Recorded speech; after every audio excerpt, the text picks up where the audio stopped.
দীর্ঘদিন অচল নলবুনিয়া ব্রিজের কাজ কর্তৃপক্ষের হস্তক্ষেপ চায় জনগণ। কক্সবাজার জেলা প্রতিনিধি কামাল উদ্দিন জয়ের পাঠানো প্রতিবেদনে দেখুন বিস্তারিত। কক্সবাজারের উখিয়া উপজেলার অন্তর্গড় হলদিয়া পালং ইউনিয়নের নলবুনিয়া এলাকায় এবং সাবেক সফল চেয়ারম্যান মরহুম ফজলুল করিম শিকদার ও সচিব সুলতান আহমেদের বাড়ির পার্শ্ববর্তী খালের নির্মাণাধীন ব্রিজটির কাজ কিছুদিন করার পর দীর্ঘ সময় বন্ধ রয়েছে। ব্রিজের কাজ দ্রুত করার জন্য স্থানীয় জনগণ কর্তৃপক্ষের কাছে জোর দাবি জানাচ্ছেন।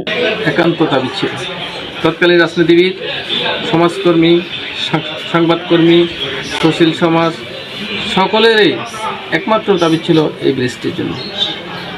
যাই হোক, যে কোনো কারণে ব্রিজটি দীর্ঘ সময় পরে কক্সবাজার জেলাধীন উখিয়া উপজেলার সাবেক উপজেলা চেয়ারম্যান অ্যাডভোকেট শাহজালাল চৌধুরী যখন উপজেলার চেয়ারম্যান ছিলেন, তখন তিনি উদ্যোগ নিয়ে তৎকালীন উখিয়া টেকনোলজির সাবেক এমপি মহোদয় শাহজাহান চৌধুরীর কাঠের ব্রিজ নির্মাণ করেন।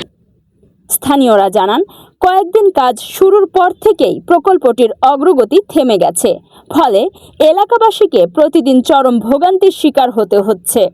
জনদুর্ভোগ নিরসনে এবং যোগাযোগ ব্যবস্থার উন্নয়নে সেতুর কাজ দ্রুত সম্পন্ন করার জন্য সংশ্লিষ্ট কর্তৃপক্ষের কাছে জোর দাবি জানিয়েছেন স্থানীয় জনগণ।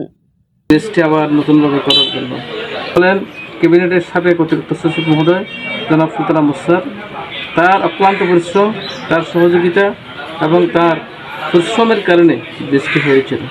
আজকে মানুষের একমাত্র দাবি, জনগণের দাবি, চাকরির দাবি, ব্রিজটা যাতে দ্রুত গতিতে সমাপ্ত হয়ে এলাকার মানুষের চলাচলের সুগম হয়।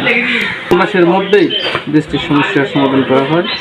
ব্রিজটি দীর্ঘায়িত করার কারণে শত শত মানুষের যোগাযোগ, চলাচল, নানান ছাত্রছাত্রীদের নানান লেখাপড়ার সংকট সৃষ্টি হচ্ছে।